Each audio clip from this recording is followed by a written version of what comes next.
Assalamualaikum warahmatullahi wabarakatuh. Alhamdulillahi rabbil alamin wassalatu wassalamu ala asrafil anbiya wal mursalin wa ala alihi wa sahbihi ajma'in, amma ba'd. Bertemu lagi dengan saya Kang Nizar dalam kajian ilmu nahwu ya. Kita pada pertemuan kali ini akan mencoba untuk mengulik atau mengkaji tentang isim isyarah, salah satu bab yang ada dalam ilmu nahwu. Oke, yang baru mengikuti di video kali ini silakan bisa lihat, saksikan dan disimak video-video sebelumnya ya.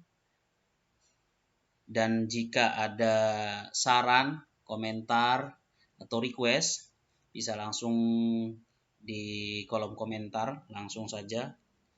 Mudah-mudahan bisa terus produktif untuk menciptakan video-video edukasi tentang pembelajaran ilmu nahwu ini. Bismillahirrahmanirrahim. Qala musannif rahimallahu taala wa nafa'ana bihi wa bi 'ulumihi fid dharain amin. Nah, untuk pembahasan kali ini isim isyarah, salah satu sumber kita rujukannya adalah kitab Alfiyah Ibnu Malik, salah satu kitab karya monumental dari ulama nahwu yang berasal dari Andalusia yang wafat meninggal di kota Damaskus, Syria. Mudah-mudahan kita mendapatkan keberkahan atas pengkajian ilmu nahwu ini. Amin ya rabbal alamin. Nah, apa sih isim isyarah itu? Nah, isim isyarah itu adalah isim yang digunakan untuk menunjukkan sesuatu. Ya, isim yang digunakan untuk memberikan isyarah, memberikan petunjuk kepada tempat yang jauh, petunjuk kepada tempat yang dekat, atau petunjuk pada tempat yang sedang. Nah, itu. Bismillahirrahmanirrahim. Bidzali mufradin mudzakkarin asyir bidzi wa dhihti ta'alal unthaq tasir. Ini adalah salah satu bait dalam Nazam Alfiyah yang menjelaskan tentang isim isyarah. Bidzali mufradin mudzakkarin asyir bidzi wa dhihti ta'alal unthaq tasir. Isim isyarah itu macamnya banyak. Ada yang isim isyarah untuk menunjukkan mufrad, ada yang isim isyarah untuk menunjukkan tasniyah, jamak, ada isim isyarah untuk menunjukkan dekat, sedang, jauh, dan lain sebagainya. Nah, saat ini kita akan mencoba untuk mengawali dengan penjelasan isim isyarah yang diperuntukkan untuk hal-hal yang dekat. Dza bidzali mufradin mudzakkarin asyir. Nah, isim isyarah dza ini itu diperuntukkan untuk menunjukkan lafal yang mufrad muzakkar. Lafal yang atau diperuntukkan untuk menunjukkan pada lafal yang tunggal dan laki-laki. Bidzi wa dhihti ta'alal unthaq tasir. Dan untuk yang muannasnya, untuk yang menunjukkan makna perempuan itu dengan menggunakan zi, zih, ti, ta, dan lain sebagainya. Oke. Kita bisa lihat di sini bahwa za ini merupakan salah satu, isim isyarah yang diperuntukkan untuk li mufrad muzakkar, untuk mufrad muzakkar. Contoh, mohon maaf belum ada harokatnya ya. Hadza rajulun karimun. Ini saya ingin menunjukkan bahwa ini adalah laki-laki yang mulia. Nah, pakainya za. Loh, kok ada haknya di sini, Kang? Ini hak apa? Di atas tidak ada haknya. Oh, ini namanya hak tanbih. Nanti di akhir ada penjelasannya. Kapan boleh menggunakan hak, kapan tidak boleh menggunakan hak. Nah, untuk saat ini, untuk yang mufrad muzakkar boleh ditambahi hak tanbih. Hak tanbih itu adalah hak yang digunakan untuk sebagai pengingat. Atau bahasanya ya untuk pelengkap lah. Gitu. Hadza rajulun karimun. Ini adalah laki-laki yang mulia. Kenapa pakainya hadza bukan zih, ti, ta? Oh, karena ini rajulun itu menunjukkan makna laki-laki muzakkar dan dia mufrad. Apa itu mufrad? Tunggal, laki-laki yang tunggal. Ini adalah satu laki-laki yang mulia.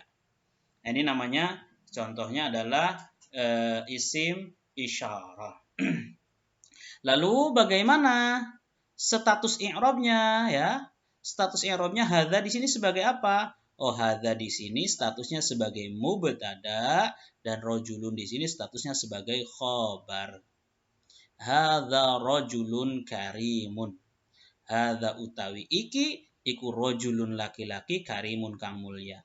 Kang apa selamanya? Ini namanya, mohon maaf ya, kelupaan tadi. Hadza ini namanya isim isyarah, rojulun ini namanya musyar ilaih. Lafal yang dijelaskan, lafal yang diberikan petunjuk.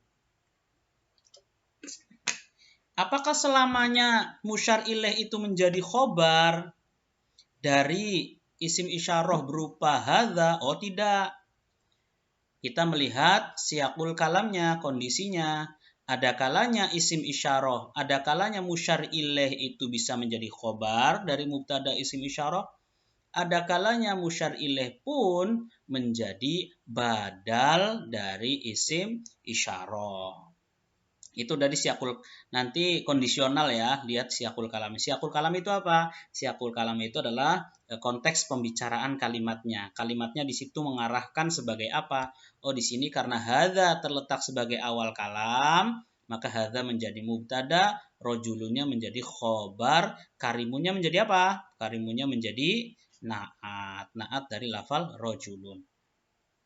Selanjutnya, zi, tita, ini empat-empatnya diperuntukkan untuk menunjukkan mu'annas. Isim isyarah yang diperuntukkan untuk menunjukkan mu'annas. Contoh, ya, hadhi imro'atun karimatun. Kalian paling yang sering mendengar adalah hadhihi, pastinya ya. Kalian sering mendengar istilah ini nih. Coba kita pakai coret-coretan ya, biar kalian sering mendengar istilah hadhihi. Hadhihi ini merupakan hadhihi ini merupakan isim isyarah yang diperuntukkan untuk mu'annas.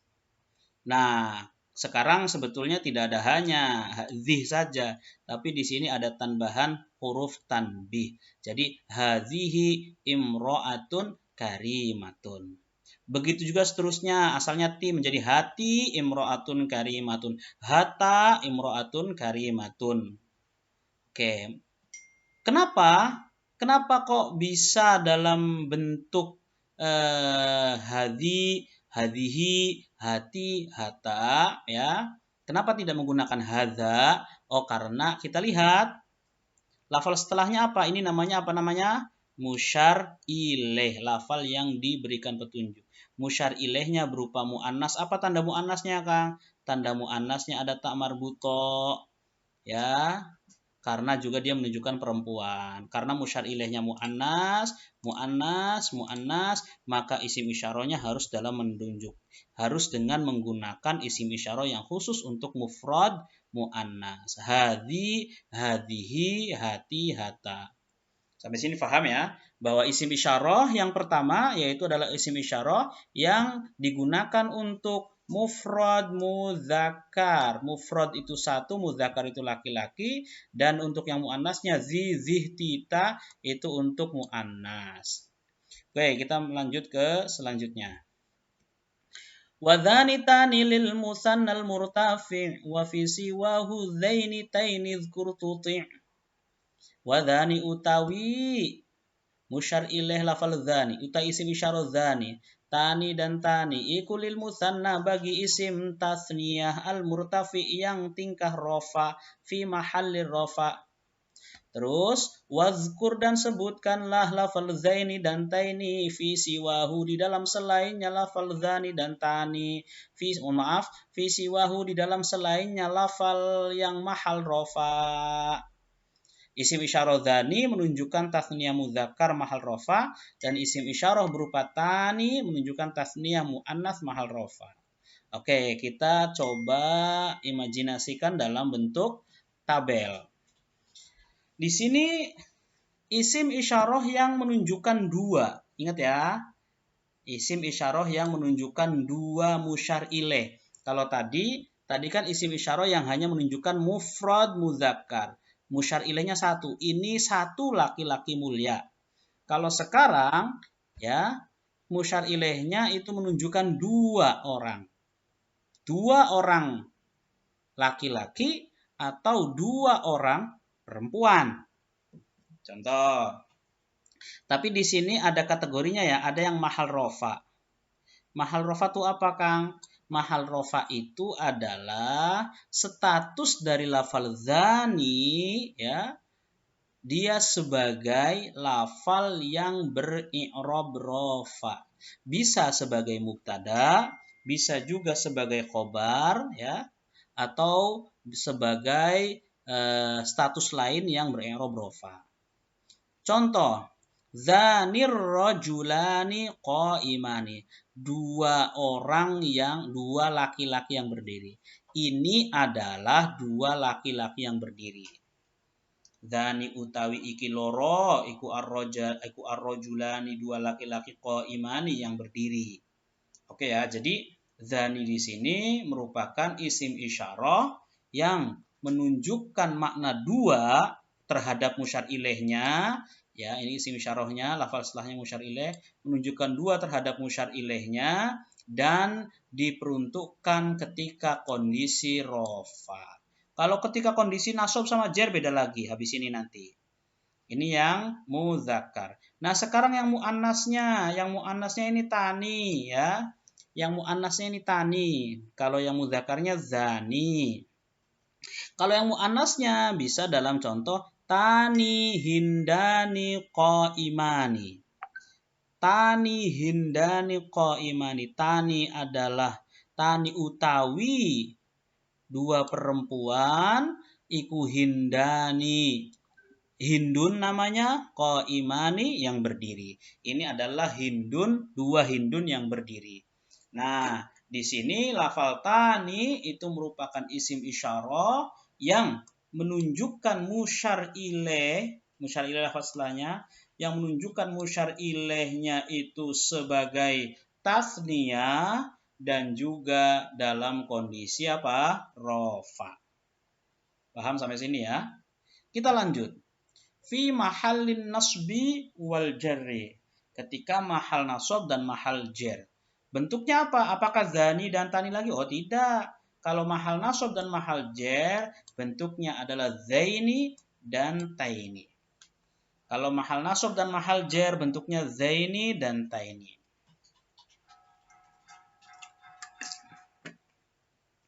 Ya, contohnya. Ra'aitu zainir rajulaini qaimaini. Nah, ini ketika ingat ya. Mahal nasab dan mahal jar. Dalam dua lafal zaini dan taini. Kang Lizar akan bedakan kalau yang di atas ini mahal nasab ya. Kalau yang di bawah itu mahal jar. Gitu.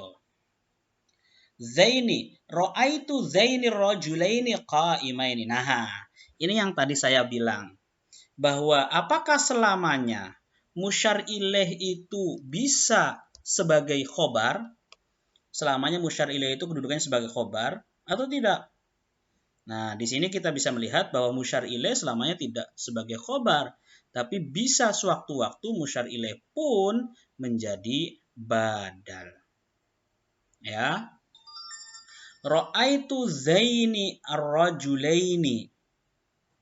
Nah, di sini zaini itu dia isim isyarah yang kedudukannya nasab karena apa? Karena menjadi maf'ul bih dari lafal ro'a. Ini fi'il fa'il. Nah, maf'ul bihnya mana? Maf'ul bihnya adalah zaini. Oke ya. Lalu menggunakannya apa? Zani apa zaini? Oh, menggunakannya zaini karena dia kondisi nasab. Musyar ilaihnya mana? Musyar ilaihnya lafal rajulaini qaimaini. Terus lafal taini. Wasaltu ila taini hindaini qaimaini. Ini dalam kondisi jar karena ada huruf jar ya. Nah, karena kedudukannya atau i'rabnya fi mahallil jarri, maka dia dengan menggunakan bentuk taini, bukan tani. Tapi tetap ini semuanya dalam bentuk tasniyah. Tasniyah bentuk rofa, zani tani. Tasniyah bentuk nasab dan jer, zaini taini. Oke, selanjutnya. Wabi ula ashir li jam'in mutlaqa wal maddu awla waladal bu'din tiqa. Oke, sekarang kita akan masuk ke isim isyarah yang berbentuk jamak. Isim isyarah yang berbentuk jamak. Kalau tadi kan isim isyarah yang berbentuk tasniyah. Yang awal tadi isim isyarah yang berbentuk mufrad. Nah, sekarang isim isyarah yang berbentuk jamak untuk menunjukkan musyar ilaih bentuk jamak. Isim isyarah berupa ula ya, menunjukkan musyar ilaih jamak secara mutlak. Apa itu maksudnya mutlak? Baik muzakkar, baik musyar ilaihnya muzakkar ataupun musyar ilaihnya muannas. Boleh dibaca pendek seperti ula dan boleh dibaca panjang seperti ulai. Namun dibaca panjang lebih utama. Wa asyir, saya maknain ya. Wa asyir dan buatlah isim isyarah biula dengan lafal ula li jam'in kepada jamak, kepada musyar ilaih bentuk jamak mutlaqan secara mutlak. Wal maddu utawi dengan dibaca panjang ulai iku aula lebih utama ya. Wantiqa dan ini kalau waladal bu'din tiqa masuk ke bab setelahnya ya. Wantiqa dan ucapkanlah ladal bu'di ketika menunjukkan makna jauh bil kafi harfin duna lamin au ma'ah dan seterusnya. Oke. Jadi isim isyarah yang diperuntukkan untuk makna jamak itu adalah isim isyarah yang berupa lafal ula atau ulai. Bisa lafal ula, bisa lafal ulai. Tapi wal maddu aula, dibaca ulai ini lebih utama. Kita sering mendengar kan ulaika alladzina tahanallahu qulubahum dan seterusnya. Ya, ulaika atau ula. Kalau ulaika di situ ada kafnya. Nah, itu bagaimana? Oh ya, nanti kita akan ada pembahasan. Di situ ada kaf namanya kaf khitab. Ada kaf yang untuk menunjukkan makna mukhatab atau orang yang berada di depan. Sekalipun untuk menunjukkan jamak. Ya. Contoh, yang ula. Hum ula ta'lamun. Hum ula ta'lamun. Mereka ya itu adalah orang-orang yang berpengetahuan. Atau ha antum ulai tuhibbunahum. Ha antum ulai tuhibbunahum. Nah, di sini isim isyarah lafal ulai. Tuhibbunahum ini adalah musyar ilaihnya.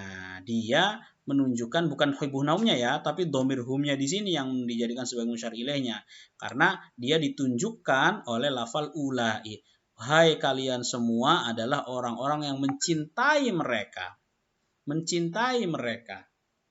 Gitu. Jadi jika untuk menunjukkan jamak ya, untuk menunjukkan jamak itu dengan menggunakan ula atau dengan menggunakan ulai. Kita nanti cari lagi contoh dalam Al-Qur'an ya, penggunaan ulaika, ulaikum dan seterusnya.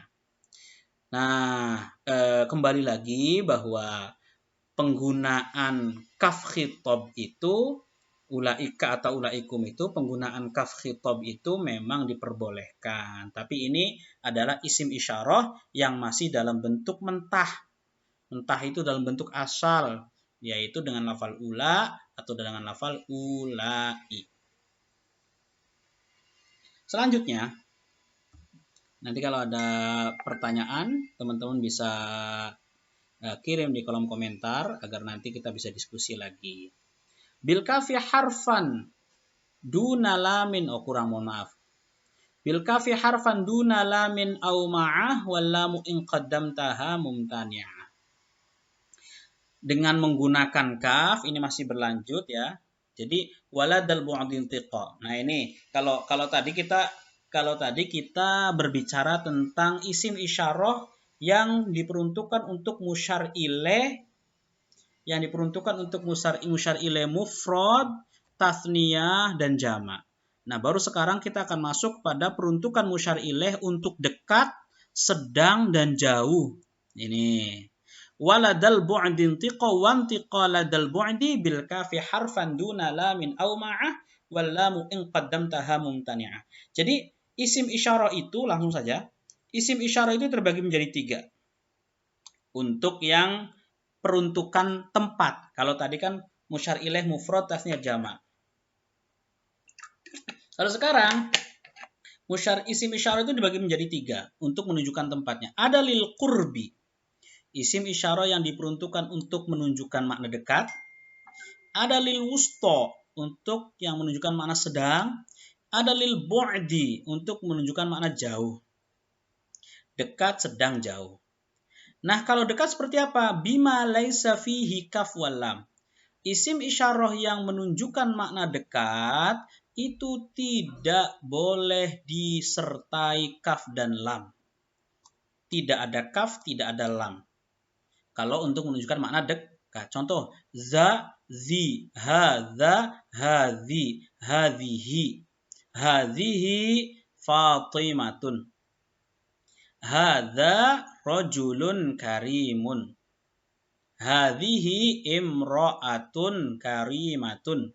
Nah, itu menunjukkan apa? Menunjukkan lil qurbi. Berarti orang yang ditunjuknya, musyar ilaihnya itu berada di tempat yang sangat dekat.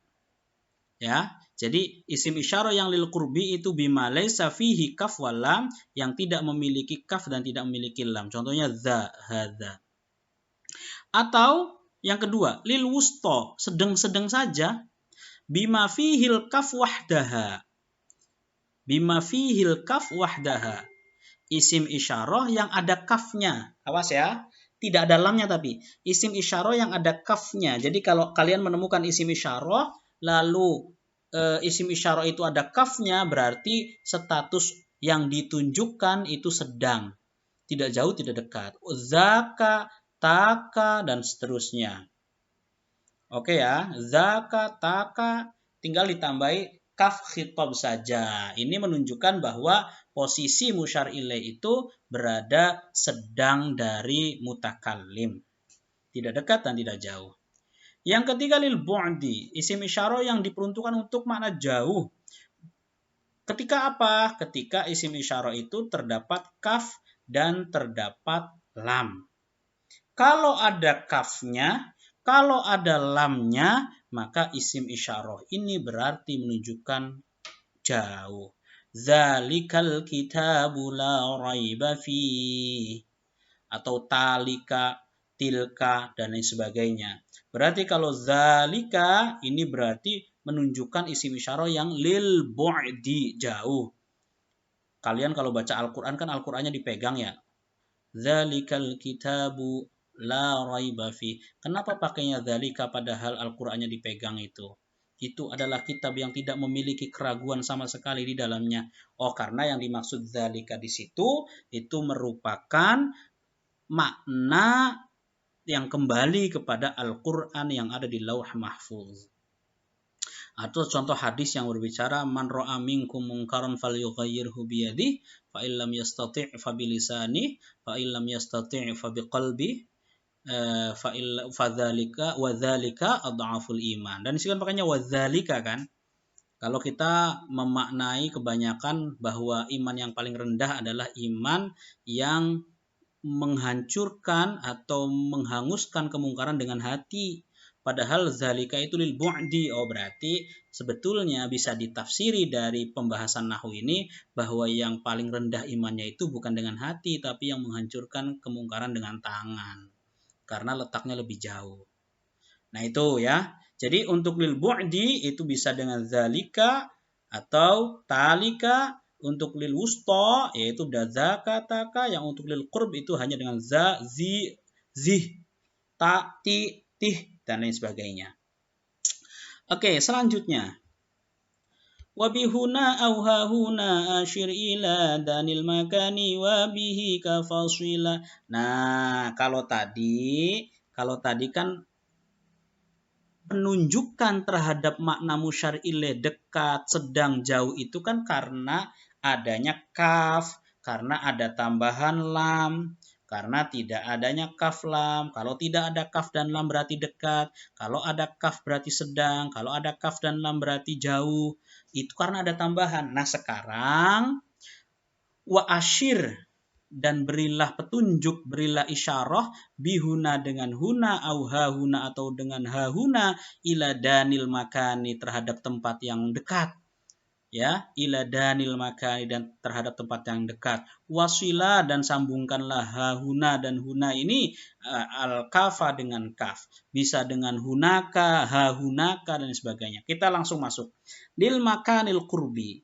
Nah, ini bedanya dengan yang di atas. Kalau yang di atas itu menunjukkan makna dekat, sedang, jauh itu dengan tambahan lam, dengan tambahan kaf. Kalau ini dari lafalnya saja sudah menunjukkan makna dekat.